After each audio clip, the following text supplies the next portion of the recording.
Welcome, Mr. Reginald. How are you this fine day? I'm using my best Vincent Price voice, bro.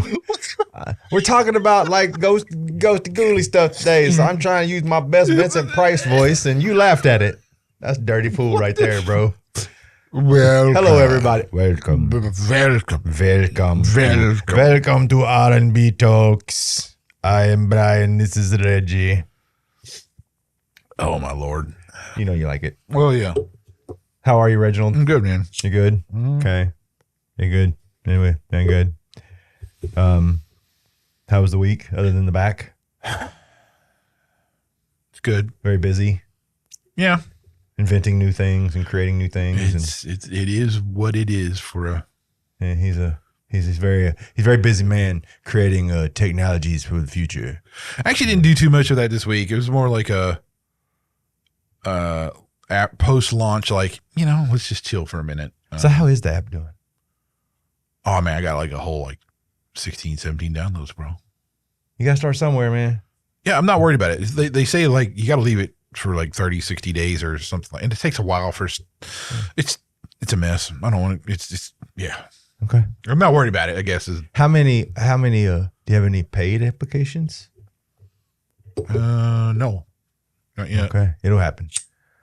You're looking at the next text billionaire or tech billionaire. Text billionaire. There's no text billionaires. Tech billionaire. And then we'll have to call him Sir Reginald. No. Again, this is not the app I'm counting on for any kind of huge monolithic revenue numbers, man. That's not what this is about. And I honestly may even do another kids app thing in between other stuff, just because I think it'd be cool to have release a kids app that's just completely free, no ads and all that kind of stuff. So I don't know. I got all kinds of ideas, man. So it's got all over the place, dude. His brain is on fire. Well, it just is, but that's just the way it is, So Reggie, we're tackling a big one today. Yes. This is going to be a lot. Well, this is a series. Yes. And I thought this was pretty relevant because you see, I mean, even in media and even in church traditions and stuff like that, interpretations of what the spirit world actually is, and what is an angel, what is a demon, and what's the Nephilim and all this stuff. And it's like, I really feel like people are misled. Yeah. Well, I mean, honestly, I feel like when it comes to spiritual existence and the things of another world, I feel like we kind of labeled all that, right? Like, we are the ones that called it supernatural. Nobody was saying supernatural when David was fighting Goliath, or, the Nephilim were out here, running buck. Like, no, there was nobody using that term. Yeah, I mean, life, right? And the thing is too, is you have certain sects of Christianity that like really lean into the spirit world, and they get, in the whole Pentecostal and extreme evangelicalism stuff. Well, like casting out demons and like, come up here and let me slap you in the forehead 6 times and speak in tongues, which still is the most ridiculous thing I've ever heard. Like, I just don't. I can't do it. But that's what I'm saying. The almost everything you hear now about the spirit world is some kind of derivation from I don't know. It's all downwind from ghost hunting shows,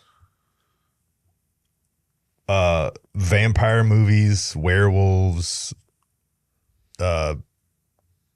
chupacabra. Like, we can go down the list. None of these are biblical. Like, none of these are even close. They're not from the text at all, and somehow they've been adapted into the supernatural realm by us. But I mean, it's like the whole, and like what we see of angels, right? This postcard looking Hallmark, cherub creature and stuff. The over Catholicized, viper-gated tail, horns and pitchfork, devil thing. Yeah, I mean, those are. I mean, it's not like there aren't spiritual beings with wings, probably, but like that's not really what an angel necessarily is. Well, if you go back and look at what they really believed an angel looked like, if that popped up in your house, you wouldn't be like, oh, thank God you're here. Like,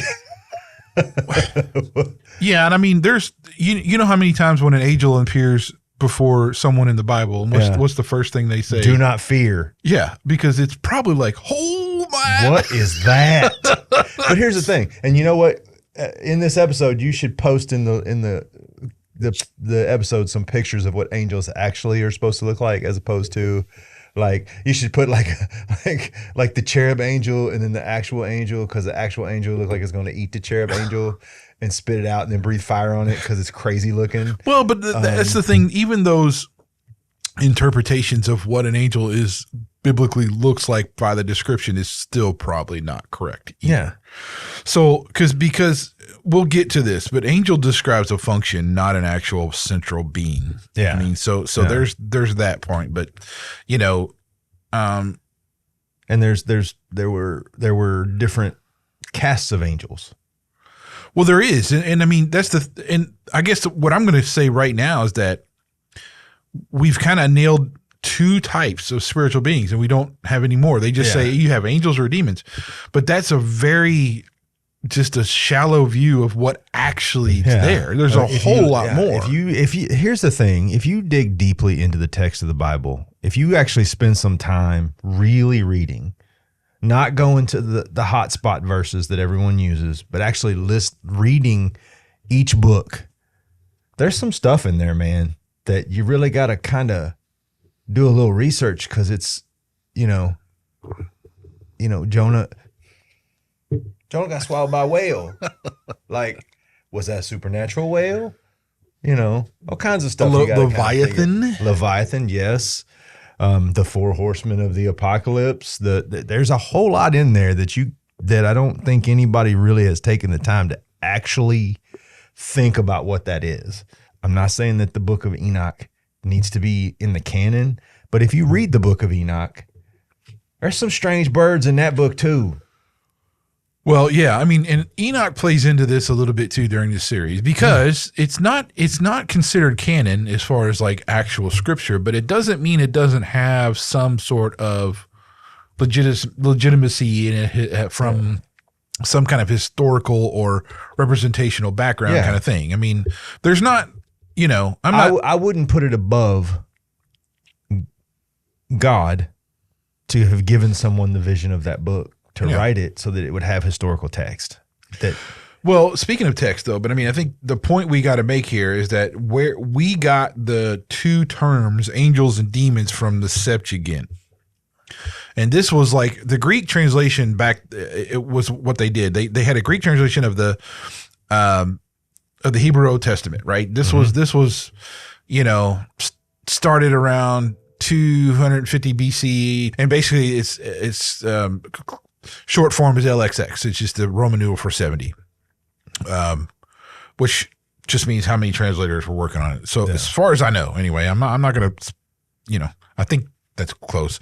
But anyway, so what happened was during, you had the original Hebrew that, I guess what everybody was teaching out was Hebrew, and then you had Greek come along and they translated it, and then they kind of cut short a few different words to nail down to just angel and demons. That's the short way to say it. Angeloi and daimonia or something like that. That's close. That's my scholarly self right there. I just destroyed those two words. And we use the Septuagint today, by the way.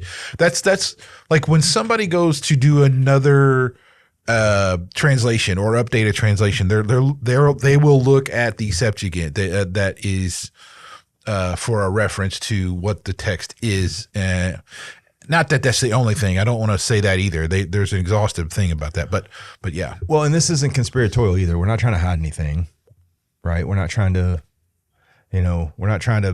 claim that somebody's covering something up. This is not what we're doing, right? It's like you said, this is basically a language translation thing. A lot of it is, right? Like, one of the things that men tend to do when things get complicated is oversimplify. And I think that might be what happened.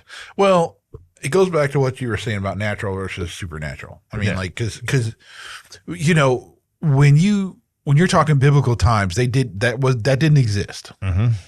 You know, it's not like Abraham said, "Oh, that's a supernatural thing," and that's a natural thing. Moses didn't see the burning bush and go, "Oh, that's a supernatural burning bush." Yeah, he did. I mean, that wasn't it. He didn't go looking for the ghost living in the burning bush. Like, I promise you that.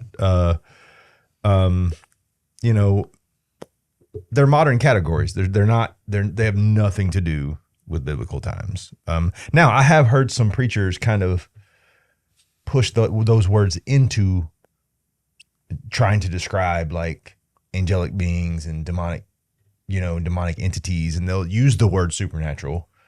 But I think that even is a little bit misleading when they do that. I know they're trying to make it to where people can understand what they're trying to say, but let's be clear. Angels are not supernatural. They were here before us. If anything, if you were to describe anything as supernatural, it would be us, because we were born into their existence. They weren't born into ours. So I feel like we would be the more preternatural kind of thing going on. I guess. Right? Yeah, I mean, just as a descriptor, not that we're like floating around as ghosts and like booing people. I'm not saying that, but what I'm saying is, I feel like we kind of got it backwards. We actually just have another thing that the Enlightenment period screwed up. Okay. That's really where this starts. Yeah. You know, this whole thing. Look, the Enlightenment period did a lot. It did. Because I feel like this is when humanity really decided that, you know what, we are our own. We are capable. We are our own gods. It's like we are now enlightened enough to like, it's like we don't need the old gods anymore kind of thing. I really feel like a lot of stuff really happened from there. And this is one of them where it kind of like had this natural, supernatural kind of separation, because they went to like the division of disciplines and stuff. And they were like, oh yeah, well, if you're a preacher or a theologian, then you get over here in this supernatural side, and oh yeah, you're a biologist, so you get the natural side. And they looked at those things in different ways. Well, I mean, even if you look at how they wrote, if you go back and Herodotus writes about God's interfering in ordinary human stuff. He didn't write about that as if that was something special. He wrote about that as if that's like what happens at lunch. I've never seen anything in the Bible when the angel came to Mary, when the burning bush, when Jesus showed himself to Abraham, never did they predetermine that part of the story with, you ready to hear some freaky stuff that ain't natural? They never said that. It just was like, this is what happened. Like, this is like, hey, Noah built the ark, and God wiped the world clean, and then he restarted. They didn't go, Noah built this awesome supernatural floaty device that only God would bless, and then all this weird. No, it was just a story. Like, it was just what happened. And I feel like that's where we struggle. I feel like, and just as a kind of a side note, but not to get us off track, I feel like that's where a lot of believers get lost in the Bible. I've said this before, reading it like a fairy tale. That's true. Right? It's not a fairy tale. Nope. Goliath was real. The burning bush was real. All these things were real.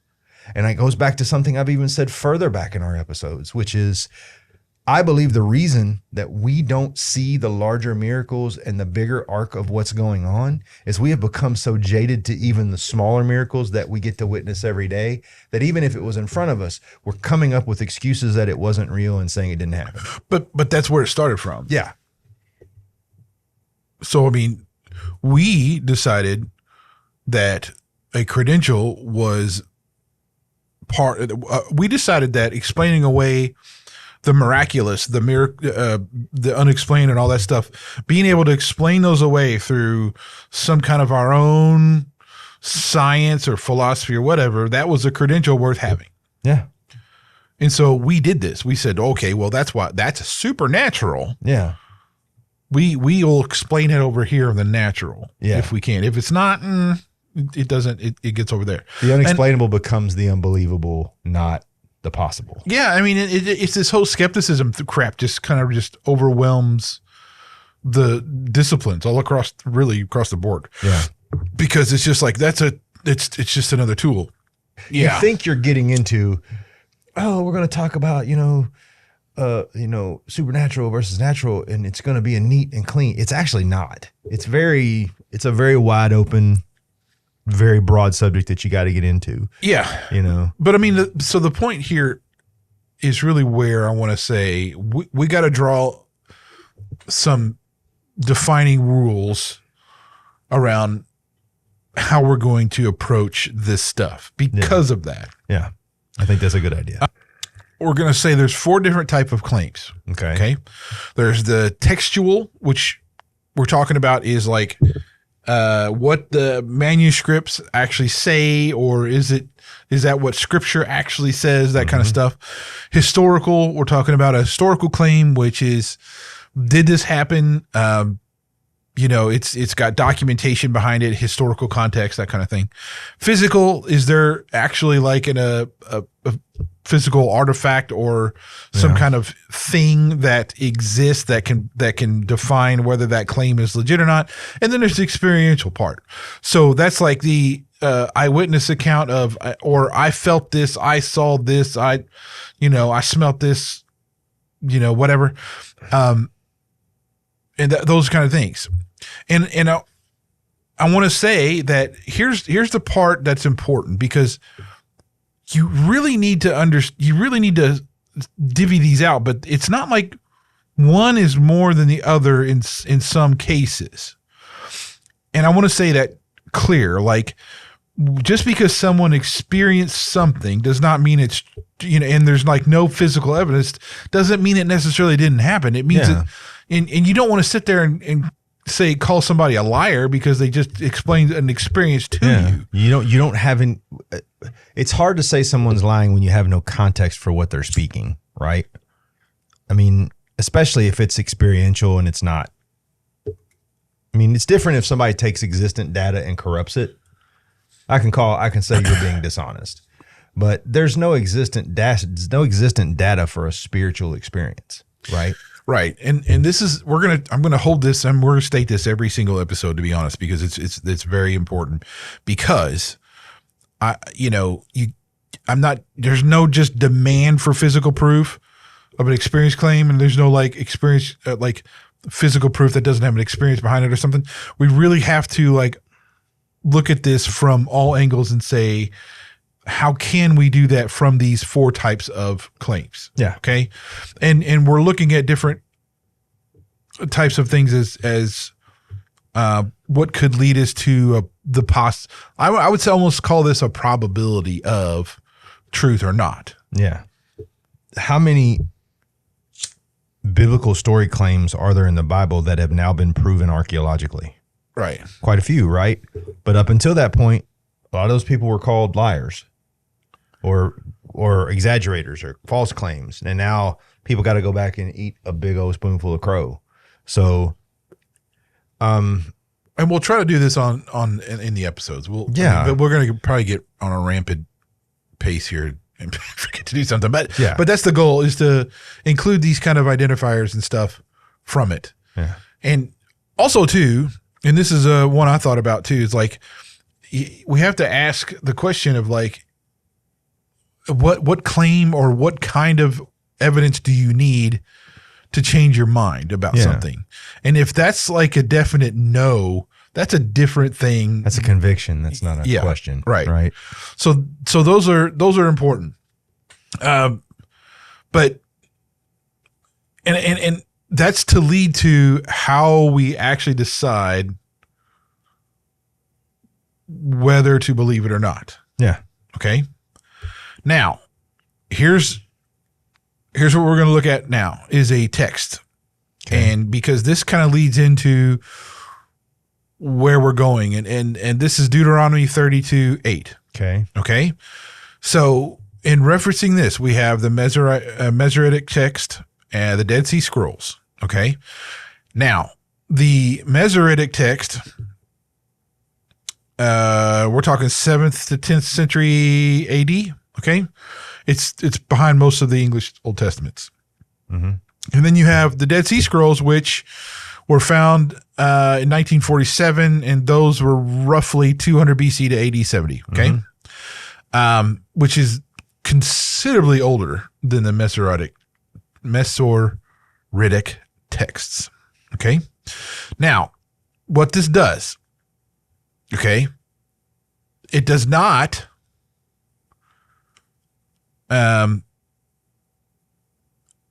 change anything about the manuscript traditions we have. Mm-hmm. Okay, between those two texts. And you have, again, we have 1,000 years separate apart. Most of the differences between those, we're talking word order, punctuation, stuff like that. That's the overwhelming any differences between those, and this is overwhelmingly agreed to from academia that they agree. Mm-hmm. Okay. Yeah. So that's I got to make that point up here because we're going to talk about some textual differences, but I need I need to make sure everybody's clear that I'm not, this is apologetics talking, that this, one of the key things for understanding how reliable the text is because those two things and others line up and they don't disagree. Well, and it's kind of like, this sounds a little basic, but it's kind of like a current example would be the difference between the King James version of the Bible and the New English translation. Okay. Yep. There may be a mix in words and how things are done, but the meaning is the same at the end of the verse, right? I'll be honest with you. The first Bible I ever read all the way through was the King James version. And that thing about thee'd and thou'd me until I about passed out. And then I got, the last one I read was just the New English translation.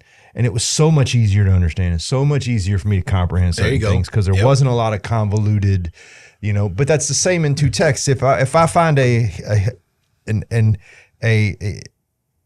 text in Latin and a text in Hebrew, they may say the same thing, but you have different types of words used for certain things. Punctuation was different, just like you said. So you got this thing of, there's a variant, so the original is bad. No, there's just someone else. The Bible's full of it. The Bible was, 40 authors? No, the Bible's over 40. Over 40 authors. So you're going to have translational differences just there, right? Any text that is not written by a single person, that is a inspirational text brought together in a book, the way Matthew saw it's just, the look at what the guys that witnessed Christ's death. If you read each one of their stories, they vary to some degree. The moral of the story doesn't change. What happened doesn't change. But you're reading different people's view of the same thing. But it's more of a thing here because if you had, here's the thing about this. If you have over 40 authors, you have, was it 3 continents? Yeah. Over 1,500 years. Yes. And you have a book that agrees with itself over that whole period of time. Yeah. If you had one person, that would be like, you would raise that up and go, that author, that's crazy that you had an author that, one guy got this whole thing and it lines up and it makes sense. Yeah. You got over 40 authors. You got over 50. Come on. 3 continents, over hundreds and hundreds and hundreds and hundreds of years. Right. So the story lines up. Yeah. The fact that it's like that even is a miracle. So there's that. Now, the reason why we're going to go here is because you hear a lot about people say how the biblical text changes over time and all that kind of stuff. That really hasn't been true. And we've, that's a whole episode in itself really, but we're going to use this Deuteronomy 32:8 because it does exist in 2 different forms from ancient manuscripts between the Dead Sea Scrolls and the Septuagint or stuff like that. Okay. And the reason is it's not really that it's a choice in how they translated this. Okay. So you have in the 2 readings from the Masoretic Text, okay, and between the Septuagint. The Septuagint follows what the Dead Sea Scrolls, it follows the Dead Sea Scrolls tradition, but it doesn't match the clear wording exactly. Yeah. So this is and I'm going to use Heiser here from his Demons. Do it. Demons documentary. If you watch that too, that's on YouTube. It's pretty cool. Anyway, so the Septuagint reads angels of God, and the scrolls read sons of God. Right? Mm-hmm. So you have the Septuagint reads angels of God, the Masoretic Text reads sons of Israel. Mm-hmm. Okay, this is important. Now, Heiser pointed to this and said that the sons of God is demonstrably correct reading on that. And he goes all the way back to the strength of the older Qumran material, right? That's also in the Demons documentary. And this is the thing. Israel didn't exist yet when that was written. Mm-hmm. So he kind of points to, he said, Abraham had been called, the dividing nations by the number of sons of Israel is incoherent at that point in the story of the Bible. So why would you say sons of Israel if that Israel is not even a thing yet? And I think that's a pretty good example of kind of how things, and we're going to go here because this leads to how we will arrive at two angels and demons versus this vast array of spiritual beings. Okay. So here's what the English Standard Version reads for 32:8. And it's based on the Dead Sea Scrolls Septuagint type of reading, right? When the Most High gave to the nations their inheritance, when he divided mankind, he fixed the borders of the peoples according to the number of the sons of God. Deuteronomy 32:8 in the Masoretic reading, which is we'll use the King James Version. When the Most High divided to the nations their inheritance, when he separated the sons of Adam, he set the bounds of the people according to the number of children of Israel. So if you notice, that's sons of God versus children of Israel. Same verse, two readings, but it's entirely different kind of being at the center of that whole thing, right? So, and then you also have a difference between mankind and sons of Adam. Mm-hmm. Okay, so there's that. So why are we saying this? Because it kind of sets up this cosmic geography. Okay, there's real spiritual power standing behind the nations. Okay, and but that's actually what we sort of talked about when we talked about principalities and stuff. But point being, we're using that as the way to say kind of how some things have gotten, I wouldn't say like watered down, but just haven't been interpreted for so long. They've carried this church tradition. And so now we get into the divine council. Okay. Yep. Now, what is the divine council? God's administrative body. Like it's the created spiritual beings who serve under him and take part in governing, hearing decisions, discussing them, sometimes proposing a plan. It's kind of,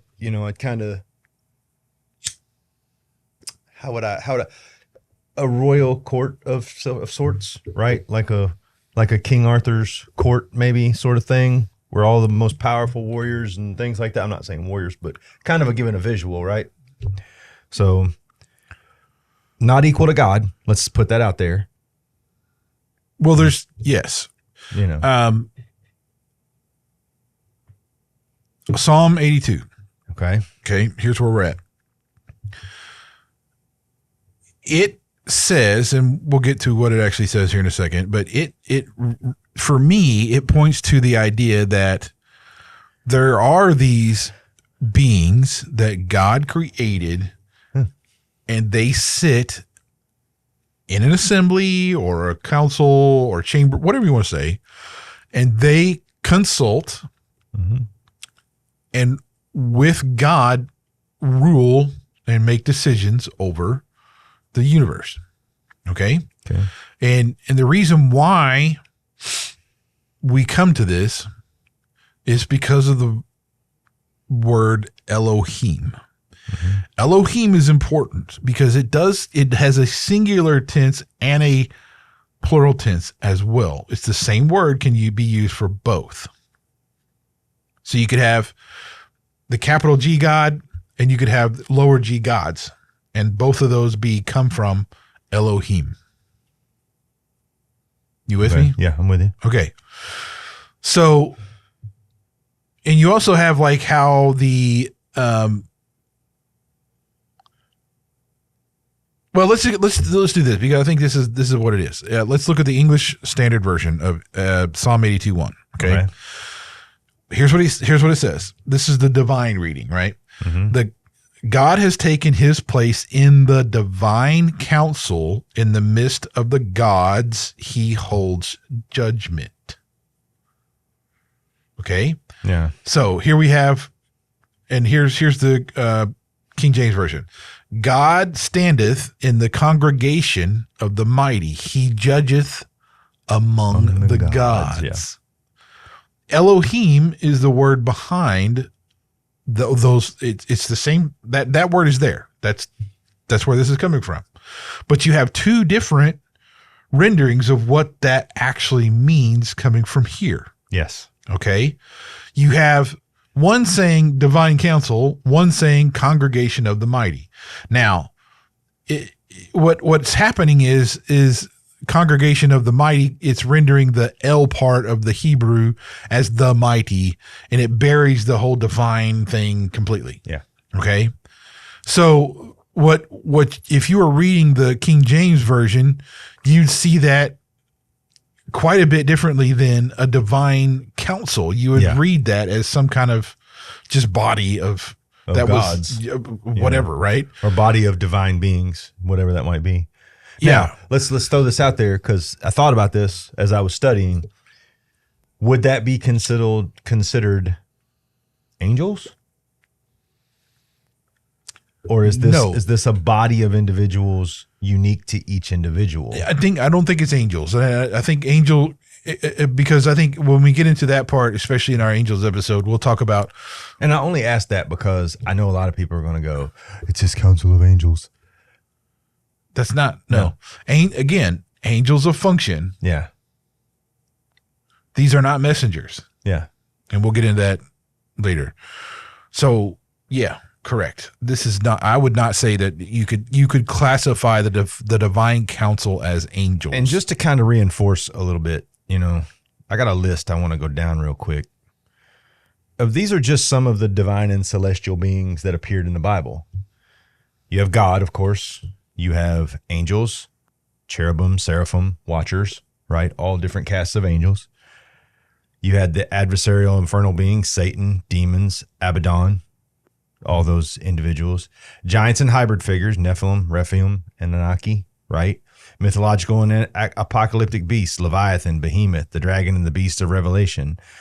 And that's not all of them, right? But that's just a sample of, and I think part of what I want to say here is when we read the Bible, we do this oversimplification. Angels, demons, God. Everybody else is just a pawn in the game, right? I know I read about giants. I know I read about the Anunnaki. I know I read about all this, but it's just God, angels, and demons. No, that's not true. There are all kinds of powerful, not human beings existent in the Bible. So as we're going on, remember, guys, if you're thinking that those three are the only ones there, you're off. You're off instantly. The Bible's full of them. And like I said, that only names a few. Like there's a lot more in Revelations and a lot more in other parts of the Bible. You have to really kind of focus and look. Again, it's not a fairy tale. Read it as if it's the truth, right? So, okay, sorry, I just had to say that. Like, that's good. But getting back to this, those textual differences and how the translations are, you when you hear the term, that's not in my Bible, well, yeah, you're probably correct, because these translations do vary in somewhat of how they get to those places. Remember that these translations go through a council and many people to produce the translations, and they in most cases, they go all the way back to manuscripts and the Septuagint and all these things to pull together what they think is the proper modern what they're going with for their translation. So you're going to have different interpretations from that aspect, but they should all have the same point. Yeah, they should all take you to the same place. There you go. So the one thing there's a couple of things here we can say about this passage, and that is one, it's not really a question of whether or not these beings exist. Yes. It's really whether you have this room that is visible or not. Okay? The place. Yes. Okay? Now, the other thing is that the passage is obviously calling to a group that is accountable for a job. So it can't just be like, these idols or something like that. Yeah. It's that doesn't say. The idols aren't like they're clearly marked. Well, idols aren't sitting there in God's counsel and having given tasks by God. That's not true. So they can't be that. Yeah. So and then we have like the other standard here is like, oh, they're just human rulers, right? Well, it says it's like assembly in the sky kind of thing. Well, I think a lot of that probably comes from, I think probably a lot of that comes from mistranslating events in the Bible, like, Enoch walking with God, while going to heaven while still alive. Like, I think a lot of those things kind of give you the misconception that they're humans just roaming around in heaven, and they're helping God make decisions. I don't think that's true at all, but I think that might be part of the guilty party of that being the thought, right? And that's where I think we get dangerous with a lot of this too. I mean, these are not soft reads. These are hard facts, right? So when you start having to, mansplain it to yourself, that's a problem, right? The Bible doesn't mistranslate, right? It never has. No. So it's not we are translating the Bible. Yeah. Right? It's not us that are translating. We're just trying to make sense of it. And again, contextual stuff is important. Like, it's not just one verse that makes it make sense. It's, if you read later on in Psalm 89, 5-7, the heavens will praise your wonders, O Yahweh, your faithfulness also in the assembly of the holy ones. For who in the sky is comparable to Yahweh? Who among the sons of the mighty is like Yahweh? God greatly dreaded in the council of the holy ones. Yeah. So notice what it's doing. It's saying in the sky, meaning one location, spirit, right? It's talking about, the heavens will praise. So we're talking again, spirit world. The assembly is not convening in Jerusalem. So it's not a human court. It's not. No. There's two titles here. You have sons of the mighty, the same kind of family as sons of God, which both pointing to the same beings that Psalm 82 was talking about. This is where that's going. The council isn't just sitting there with their hands up in the air doing nothing. It's participating in the governance. Yes. Okay. And again, now we're going to look at 1 Kings 22 to show you another thing like this. Then Micah said, therefore, hear the word of Yahweh. I saw Yahweh sitting on his throne and all the host of heaven standing by him and on his right and on his left. And Yahweh said, we will entice Ahab so that he will go up and fall at Ramoth Gilead. And one said this, while another said, then a spirit came forward and stood before Yahweh and said, I will entice him. And Yahweh said to him, how? And he said, I will go out and be a lying spirit in the mouth of all his prophets. Then he said, you shall entice him and also prevail. Go out and do so. So now, behold, Yahweh has put a lying spirit in the mouth of all these your prophets, but Yahweh has spoken calamity against you. So what do we have here? The host is standing on his right and on his left. That's the description of the court in session, right? So, not an honor guard. Not an honor. That's what I lined up for a parade. You got You got tell 2 is God asks an open question, who will entice Ahab, right? He doesn't issue an order. He puts a question to the room, right? Tell 3, one said this while another said that. The deliberation, competing proposals discussed in the throne room. That's a big tell right there, right? Like that's saying that God is allowing the convened council to speak their ideas in the very holy place where he was, right? Like, well, and the idea like for this originates from this council. Yeah. Right. So it's not like it just come from God, and then, it's actually God who's saying, well, how are you going to do that? Yeah. Like, well, tell me how you're going to do it. Creating being steps forward and proposes the plan. The idea originates with the Spirit, not with God. So what we're saying here, obviously there's this consultative group of beings that God uses. It's fully operational. It's not just some decoration or some, like little semicircle of, prayer and worship. To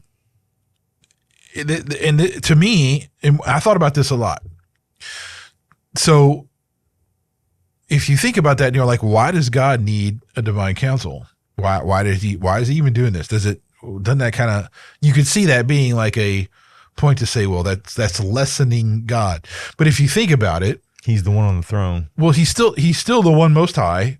And I think this goes to just kind of how the idea of community is so important to God. Like, he already has himself as a community. So it kind of makes sense that he would have a divine council in a community to govern and everything else, to kind of along those lines. To me, that's kind of where I hold that as, right? Yeah. Then God said, let us make man in our image according to our likeness, so that they will have dominion over the fish of the sea and over the birds of the sky and over the cattle and over all the earth and over every creeping thing that creeps on the earth. Let us make man in our image according to our likeness. Well, the thing about let us make man, that would tell me that council of spiritual beings is with him. Traditionally, and this is where I've always, before I read Heiser, I interpreted this as being the Trinity. Yes. Because we're talking you naturally Genesis. Would, knowing what we've been taught nowadays, you would naturally assume. Yeah, no, Genesis 1:26 is what I was actually speaking and reading. But if you look at it from the idea of the divine council, it makes a lot of sense. That it's this group of people who he's referring to, us, our image, our likeness, right? And then it says God made man in his own image.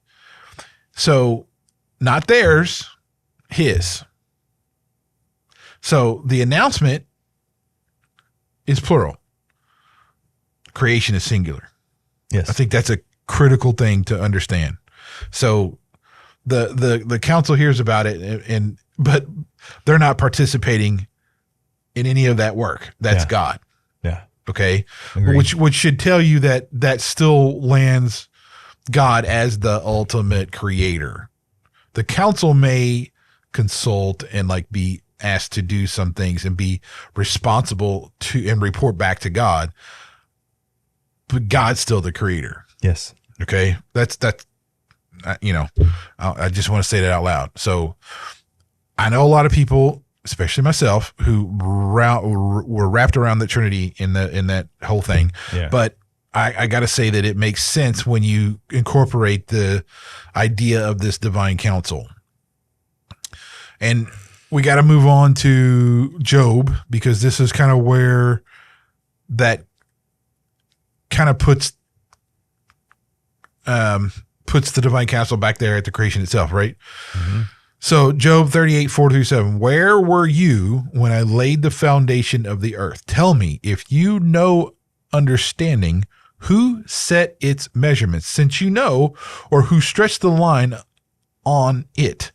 On what were its bases sunk? Or who laid its cornerstone? When the morning stars sang together, and all the sons of God shouted for joy.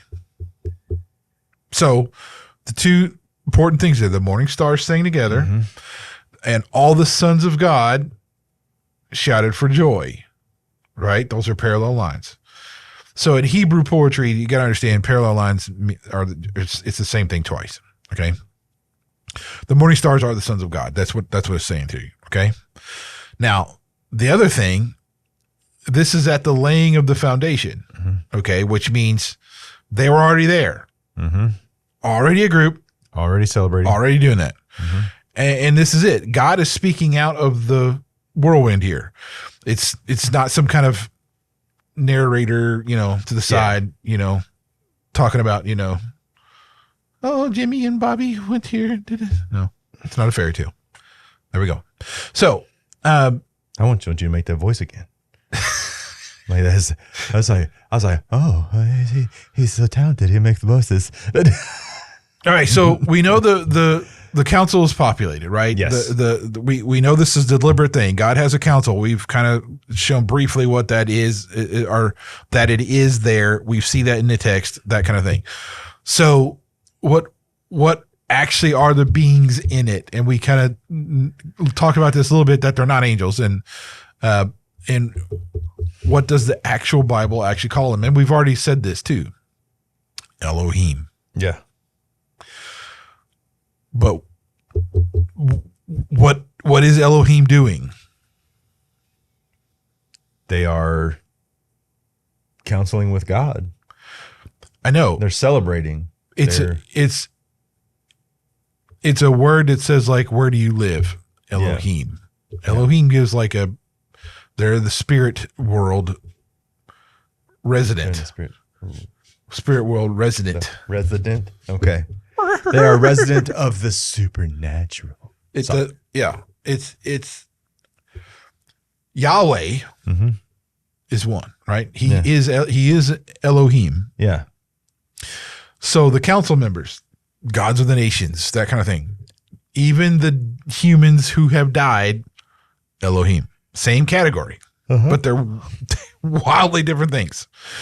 I love the analogy that it's like saying you're a resident of Ohio can actually mean either the governor or a toddler. Yes, it can. Okay. Now, it really tells you nothing, and I want to make this clear. Absolutely nothing. Elohim says nothing about the being's power, rank, or moral status. Yes. It just tells you where that being lives. Yes. Its residence. It tells you it's a place of rest. Right. So another word, shadim. This shows up in 32:17, Deuteronomy 32:17. Okay.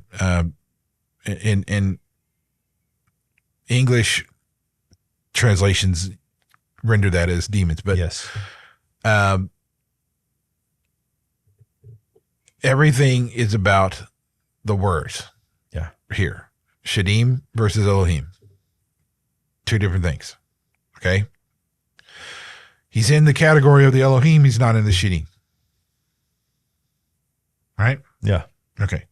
So I think the plural form of Elohim bothers people. Explain that. Because at the end of the day, when you have that lower G God kind of thing, you rope that into that polytheism type of mindset. Yes. And I got to make sure that's not kind of what this is. We still have one supreme capital G God who created every other being in the category. And let's not forget that this is not a overwhelming or unprecedented thing. God created many ethereal beings, angels, all the different castes, all those are ethereal beings, right? People think that, I don't want people to think we're like, oh, he created a council of wise wisdom keepers and you just didn't know about it. No, he historically sent forth many spiritual realm beings throughout the Bible. So this is not an unprecedented thing. This is what I think a lot of people get well, are you saying that there was, like you said, polytheism, that there were multiple? No, Right. We're not saying that there were multiple gods. We're saying that there was God and God's counsel. Paul says in 1 Corinthians 8 that he says that they're so-called gods, and he uses lower G gods, right? Mm-hmm. Many gods and many lords, okay? But then he says, for us, there is one God. He's not so in other words, he's not denying that these beings exist, but he is denying that there's a rival to the capital G God. Yes. Okay. And I think this is important about the Elohim, because it's where we have this whole thing set up as a plural form or a singular form or whatever. The Elohim is just a spiritual being God created, or God himself. So capital or not, but they're Elohim. Yeah. And it's just a resonance term. Yeah. Make sure that's clear. Okay. Now, what I don't want to say is that, and this is what, again, the Bible is clearly not saying that there's other gods the way the Greeks saw them as or whatever. It can sound like the Bible is very much admitting that there's multiple gods. Yeah. But let's sit on that for just a second, because I want to get through some other important things. One is the old term Satan. Beelzebub. Now, in Hebrew, when you put ha, I think it's ha. I don't know if it's hey or ha, H-A. Ha, Satan. Ha, it means the. Okay. So kind of like El Camino, the Camino. The Camino. The Hebrew doesn't put the in front of a personal name, though. Yeah. Okay. Same as English. There's nobody says like the Brian. Except for Brian. That's right.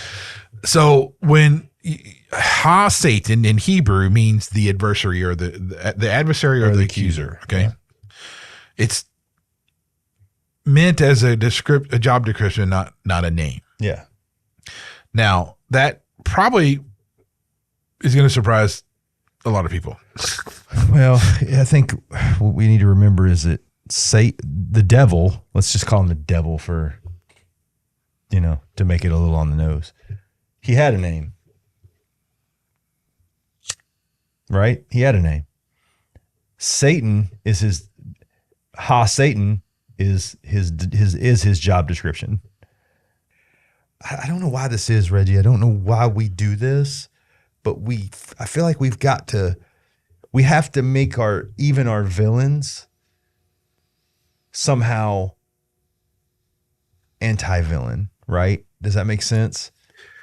Like, oh, he was an angel and he was cast out and he's now Satan. No, Satan was his job. He's still the same angel that was cast out. He just was cast out, right? Well, let's talk about this from a Job 1 perspective. Okay, because I think this is important. This Job 1 isn't really saying the devil himself comes in, crashes a meeting between Job and God, and that's it. Yeah. It's actually a member of this divine council showing up for the assembly and discharging an assigned function. Yeah. That's important. It's a job description. Yeah. Not a name. Now, the one thing it does turn is like he challenges God's assessment of Job. Mm-hmm. Okay. So that's really questioning God's judgment and God's integrity. That's not neutral anymore. Right.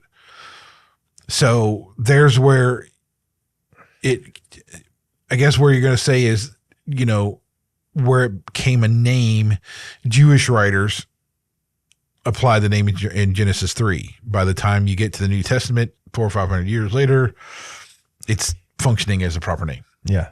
And then the New Testament identifies this figure with the serpent. Yeah. Okay.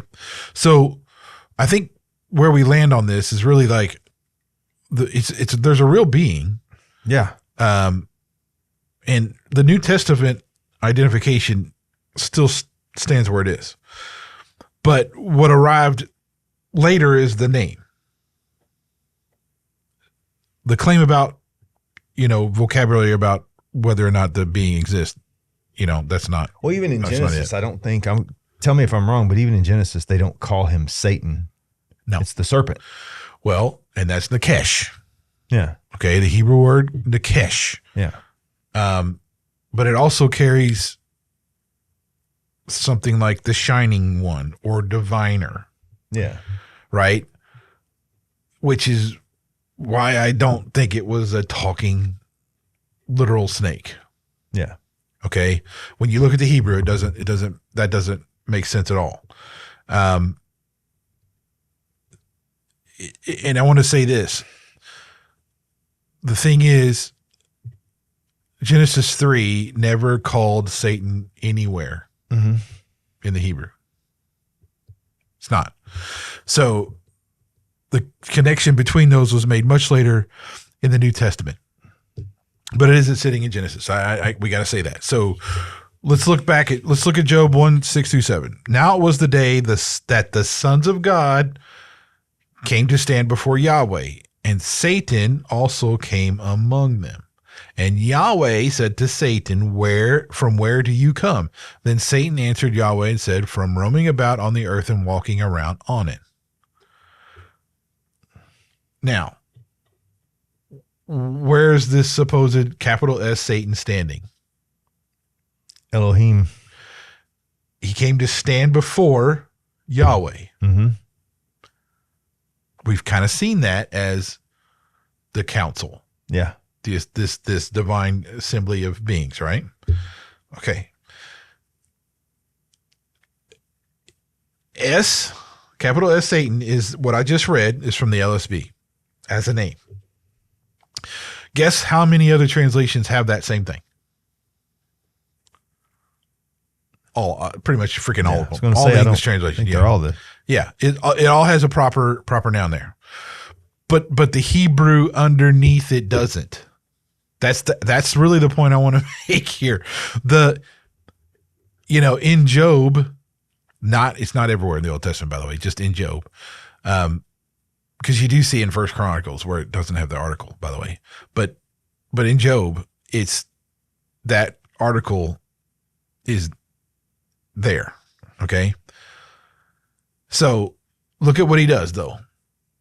This is totally aligning with function rather than title or name. How many people he reports what he's seen. Mm-hmm. He was roaming the earth, walking around on it.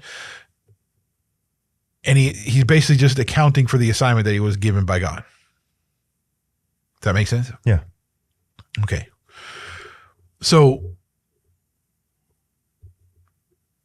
what I don't see there is a being with horns and a pitchfork and a bifurcated tail kind of thing. None of that's in the Bible. Yeah. So we need to talk about where did that come from? Since we just said Satan is not just capital S Satan, that's a job title. Mm-hmm. There is points where in some of the Old Testament, in Job specifically, where that gets wrapped up in though, and gets misread all the time as capital S. It's a job description, divine counsel type of thing. Okay. So where did all this popular stuff come from about Satan and the devil and all this kind of stuff? And that I think you have to go is you have to ask a couple questions. One, it's not a question of whether the realm is real or populated. I think that's already answered. Mm-hmm. It's not whether spiritual things happen or not. That's not what it is. It's which specific claims survive context survive contact with the text. Yes. So, ghosts, the dead, lingering houses, objects moving, tied to places, blah, blah, blah. It's the single most spiritual realm belief thing in America. Does not tie to it. Scripture does not have a category for a disembodied human dead. Yeah. It does not. Again, 1 Samuel 28, guess what it uses? Elohim. Yeah. So there's that. But you know, there's no, and I want to say this too, there's no text depicting some kind of dead lingering in a house. No zombies. You know, something, some kind of entity attaching to an object or whatever, hanging around with unfinished business. I love that one. Yeah. Forgot to clean the toilet. Yeah. It's real, but the kind of framing of it, that's totally invented. The problem is he's reaching for the toilet brush, but he can't grab it. He can't grab it. He's an ectoplasmic being. Yep. So, but here's the thing I think it's interesting though. Deuteronomy 18 forbids consulting the dead. Yeah. Why would God prohibit something that can't happen?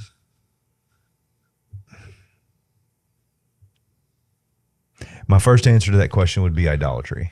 If you were just asking me. Sure. It's idolatry. And I would say that's legitimate, right? Yeah. Don't do that because it's kind of divination or witchcraft or something like that, right? Well, and honestly, I can say this too. If you are having an issue inside your home and you are seeing a being inside your home and you are truly seeing it, that's a demon. Well, that is not a ghost. That is not your Uncle Fred. Uncle Fred is dead and he ain't coming back. Whatever you're seeing in your home is a manifestation of evil. And you better not play. The way Heiser puts it is that there's no commands presuppose the act is actually available to you. It's kind of how he puts it. So if you want to think about it this way, the ban on necromancy assumes that contact is possible. Yeah. That's Heiser's position. And I think that I don't disagree with that. Not necessarily, no. Because I think you can, and I don't know about, I have a problem with somebody saying I can contact my dead grandpa. Yeah. But I think that you can contact spiritual beings. Yeah. And we all know that the angels, we know that spiritual beings can come in and influence life. It's all throughout the Bible, right? A great way to look at that would be when Satan attempted to tempt Christ. To me, that would be a great way of looking at, I've got this thing in my home. Because let's be clear, if you're running hot spiritually and you're doing really well, that's when the attack is going to come. Correct. And it's going to come hard and fast. So if you're a very deeply spiritual person and have a great connection with God, the devil's coming. And I can speak from experience. Not that the devil showed up in my living room and was like, "What's up, Brian? Here's some temptations." Here you go. Temptations, bruh. But when you're doing really well spiritually, he's coming after you. If the devil's not coming after you, you might want to check on how well you're doing spiritually, because if he's ignoring you, that means you have no value to him. And the only time you have value to Satan is if he can steal you away from God. Yeah. And I'm going to pull what you said. It's not that you won't get her answer back if you reach out. Yeah. That's what God's saying is don't reach out because you won't understand or know what comes back. Let's say you knock on that door and then it gets kicked open. You're not going to be ready for whatever's coming out of it. We live in the physical universe right now in a finite being or existence, right? We have a beginning and we have an end here, right? Yeah. We have no idea about really a spiritual realm, how that works, what it looks like. I mean, we really don't. Or what they're capable of. No, we know. Well, what we do know is that they know way more than we do. They've been around way longer than we have. So, and that's the thing. A lot of these, like, and I'll say this, a lot of this witchcraft stuff that happens is because, you know, somebody's trying to make a deal or whatever, but they don't have, you know, if you see some of these people who've come out about witchcraft and stuff and have come back from all that stuff, it's crazy what they will tell you about what they've done, what they've made deals with, what they've done, blah, blah, blah, blah. It's insane. And you're like, why would you do, what in the world? Anyway, I don't think that's okay. That's the whole point. You'll reach out. God says don't do it because it's possible. You will wake it up. You will, something is probably going to answer, and it's not going to be what you think it is because you can't understand it. Yeah. So that's the thing. And they're called, you know, they're called the knowing ones. Yeah. For a reason. Yeah. They know. And that's what kind of makes them attractive. Deuteronomy 18:10-12. There shall not be found among you anyone who makes his son or daughter pass through the fire, one who uses divination, one who practices soothsaying, or one who interprets omens, or a sorcerer, or one who is an enchanter, or a medium, or a spiritist, or who inquires of the dead. For whoever does these things is an abomination to Yahweh. And because of these abominations, Yahweh your God will dispossess them from before you. Medium or spiritist, one who inquires about the dead. Look, that's all there. It's all named. Okay. Mm-hmm. God calls it an abomination. You know, I don't know. Look, Isaiah, even later on, he describes it talking about whispering and muttering. It's the same thing. Okay. Isaiah 8:19. Now, when they say to you, inquire of the mediums and the spiritists who whisper and mutter, should not a people inquire of their God? Should they inquire of the dead on behalf of the living? There you go. Should not a people inquire of their God? The problem is that you have a question. It's that you're taking it to the wrong daggone thing, right?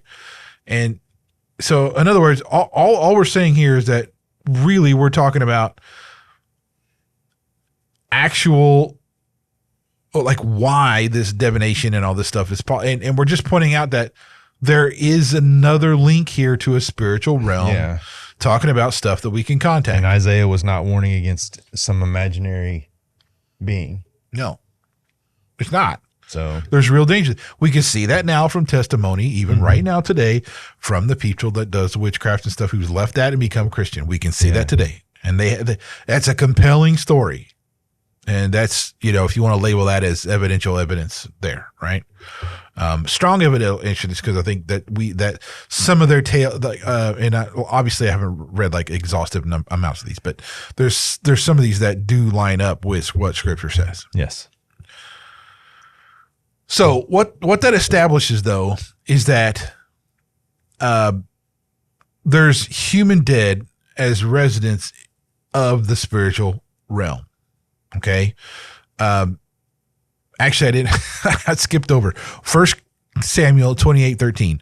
And the king said to her, "Do not be afraid, but what do you see?" And the woman said to Saul, "I see a divine being coming out of the earth." And check this out. Divine being, Elohim. Elohim. So the word used of Yahweh in Psalm 82, the words used of the gods of the nations, the word used of the council, and here it is describing a dead human becoming up out of the ground. Elohim. That's what I mean. Look, we have a slot for the human dead, part of the Elohim, and not just it's a Elohim in that place. So now that 1 Samuel is like talking about a violation. It's not talking about a good thing, by the way. It's not endorsing that practice at all. It's that by that time Saul had been abandoned by God and he was turning towards mediums and all kinds of nonsense. What an idiot. So there we go. There we go. So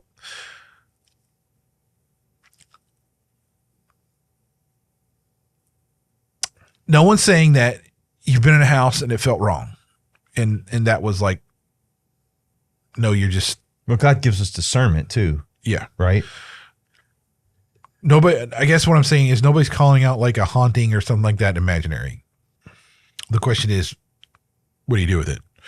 And that's what I want to say, because science actually has little to tell us here. Yeah. And this is important for where we are now, getting out of the theology stuff and into evidential stuff. Okay.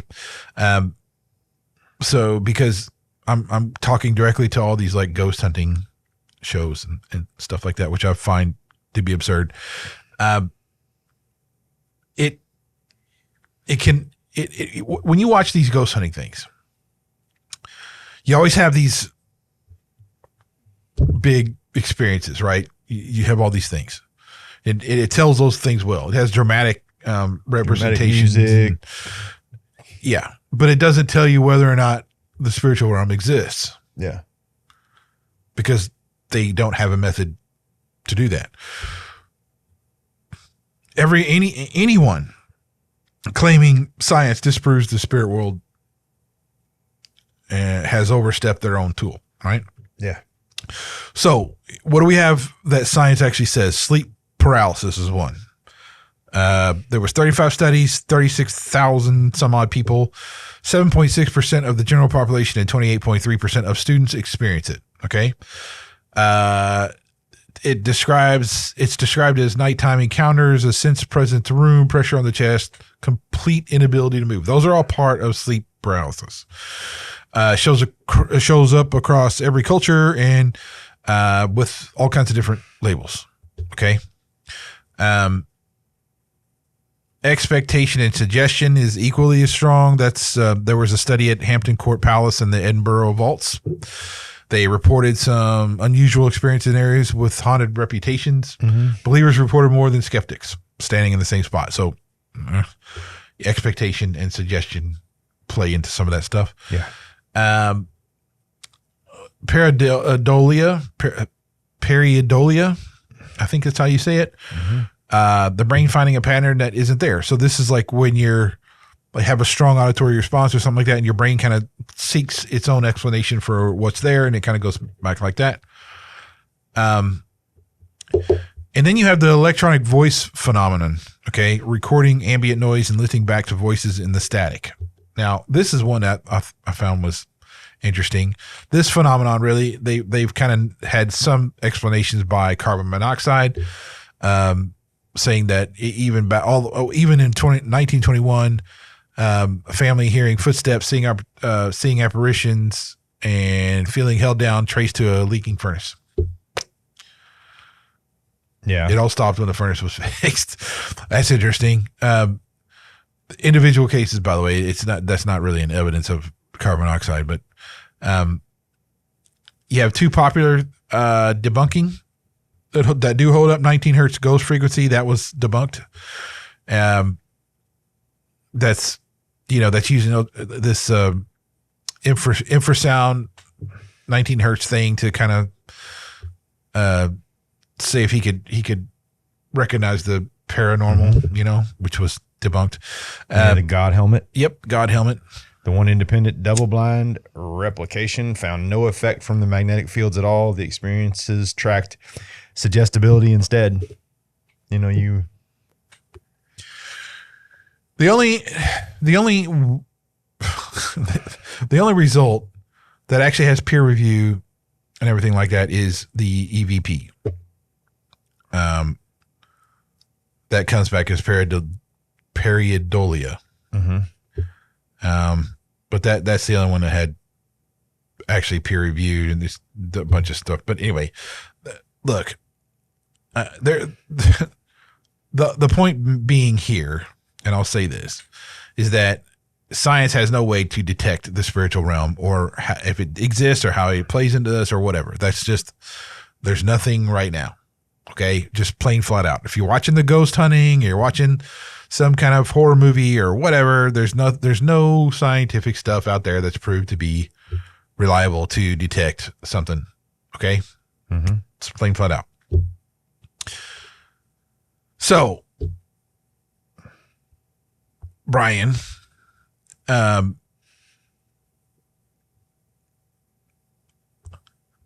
anything would you like to discuss further to line up the series? We have a couple of things to, I think, talk about later on. So what's coming up, and I'll say this right now. So we're going to talk about angels, demons, the Nephilim, giants, Anunnaki, aliens.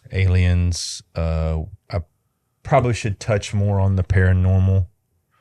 I feel like that's an important differential to make. I think that the thing is, the best advice I ever got was don't go looking for hell because you'll find it. So I think there's a lot of people out there that are so dissatisfied in their existence that they're going and looking for something that will validate what they find is something that will annihilate their spirit and destroy their radar for God. I think we need to look at that a little more. But we've established, though, in this, the spiritual realm, it's not what you think it is from a traditional standpoint. Yeah. The divine council is not what you think it is. Yeah. We know that Elohim is used a lot. Yeah. And it doesn't necessarily signify one individual versus a bunch of individuals. It's more of a place of resonance. Yeah. And it can, we know that Satan is not just really capital S Satan. It's Satan, which means a job description of something. Angel is a job description. Yeah. Angel is a job description. So these things clarify something. We know the spiritual realm exists. Yes. We know that there's many, many types of beings, not just angels and demons, that exist in the spiritual realm besides just God and stuff. And we really need to get into what some of those other things really are and what we can really know and take, actually just not just know, but what we can really say, yeah, all right, I got you. That's something I believe. I just want to say this plain. Say it plain, Reggie. I was hoping you say it complicated. God's blessings cannot be overthrown by a curse. No. Let me say that again. God's blessing cannot be overthrown by a curse. Be overthrown by a curse. That's not how it works. He's still sovereign. Man, that's a very powerful statement that people should really take hold of. If God has blessed you, it cannot be overthrown by a curse. No. You may be, and again, we got to take in consideration what the scripture tells us. We're not going to be liked by the world. Not at all. That the principalities they run the show down here. Sure, God's still sovereign, but it's like we have a choice. And we have a choice for a reason, because principalities help us to figure out that choice. Yeah. But his blessing is not overthrown by a curse. No, it is not. And we win. Period. Dot. Slam dunk. This is R&B Talks. I'm Brian. I'm Reggie. See you guys. Bye-bye.